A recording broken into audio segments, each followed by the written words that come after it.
pessoal, vamos falar sobre honorários advocatícios. Tema muito cobrado na OAB, mas também um tema que desperta um interesse maior pra gente, né? Você que está estudando, se preparando, o que você quer ganhar é dinheiro, né? Você quer saber dos seus honorários advocatícios. E eu tô aqui para falar dos tipos de honorários. Nós sabemos que nós temos 3 tipos de honorários advocatícios previstos lá no Estatuto da Advocacia. Primeiro, nós falamos dos honorários convencionais ou contratuais, que são aqueles honorários que eu fixo inicialmente com o meu cliente. Então, meu cliente chega com uma demanda no meu escritório e eu falo que eu cobro uma quantia X. Aquele acordo inicial, é a minha fixação dos meus honorários contratuais e convencionais. No segundo momento, eu falo com vocês sobre os honorários de sucumbência. O honorário de sucumbência é aqueles honorários definidos ao final da sentença, para que a outra parte, a parte que perdeu, arque com os honorários profissionais. E o terceiro tipo de honorário é os honorários arbitrados judicialmente. E como que vai acontecer o arbitramento? O arbitramento judicial, ele acontece quando eu não tenho os honorários convencionais. Então, se eu, vamos supor, estabeleci uma quantia de R$1.000 para entrar com o processo para o meu cliente, eu tenho aqui os honorários convencionais pactuados. Mas vamos supor que eu só entrei com a ação e não fixei os honorários. Quem vai definir os meus honorários é o próprio juiz do processo. Ele vai arbitrar judicialmente os meus honorários que eu não fixei com o cliente. Mas, professora, como é que o juiz vai avaliar, vai fixar os seus honorários? Primeiro, vai observar a tabela de honorários do Conselho Seccional daquele estado, porque nós sabemos que a tabela de honorário, cada estado tem o seu. Então, o honorário de Brasília é diferente de São Paulo, diferente de Campo Grande. Então, cada conselho tem o seu.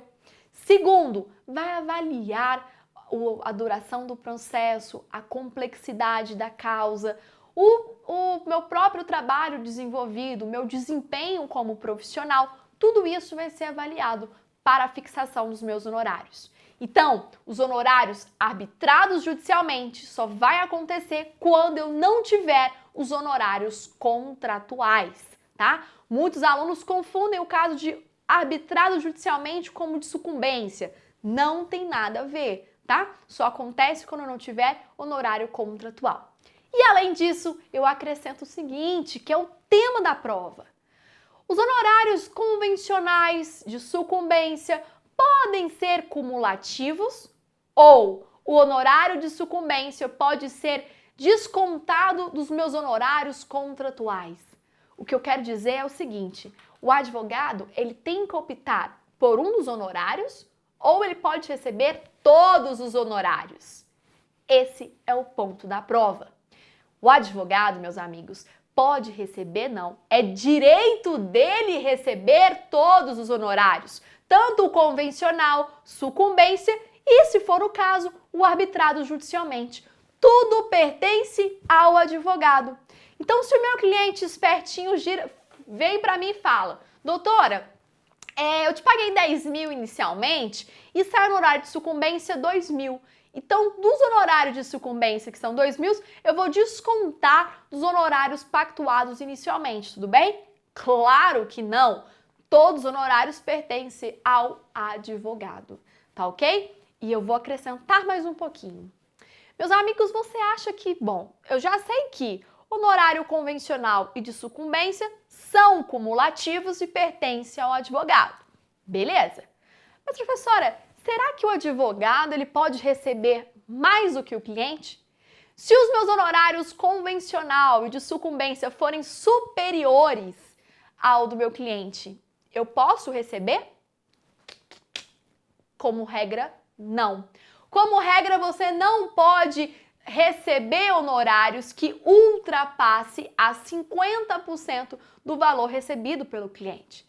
Então, se o cliente tem uma demanda que ele tem 10 mil e você ganha 20 mil só de honorários, não faz nenhum sentido. Então você não pode ultrapassar o benefício que o seu cliente ganhou acima de 50%. Então, se a demanda foi 10 mil e você recebeu 5 mil de honorários, tudo bem, respeitou o limite de 50%. Se você recebeu 6 mil e o seu cliente recebeu 4, aí ficou desfavorável, não será permitido. Isso é como regra geral. Pode ser que o seu cliente abra mão de dos seus honorários, o cliente fala, olha, eu não estou afim de pegar esse valor não, pode ficar tudo para o meu advogado. Pode acontecer desde que tenha uma autorização, uma previsão no contrato ou até mesmo uma autorização posterior. Mas a regra é que eu não posso receber nenhuma vantagem acima do meu cliente.